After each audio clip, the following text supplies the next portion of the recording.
танаас нэг хэдхэн асуулт асуух гадаа та одоо амьдралдаа арц гангийг ер нь хэрэгэлдэг үү? Хэрэгэлдэг бол одоо яаж хэрэгэлдэг вэ?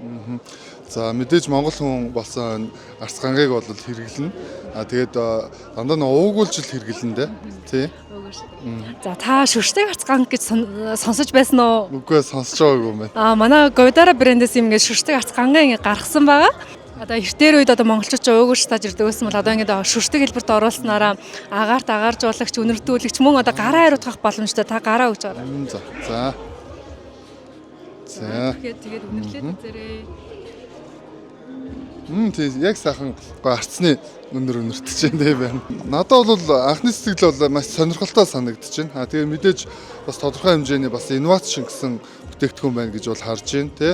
Энд чинь байнгын нөгөө арц гангаа бол одоо өгүүлж идэг ялангуяа нөгөө байнгын уугуулж хэрэгэлдэг юм хүмүүсийн хувьд бол бас одоо нөгөө энэ үнэрэндээ бас тий байнгын авахыг бол хүсдэг. Тэгвэл ингээд бүр яг өдөр тутамд хаан ч ингэж хэрэгэлж болох юм сонирхолтой байдлаар гаргасан байна. Надад бол их сонирхолтой сонин шийдэл байна.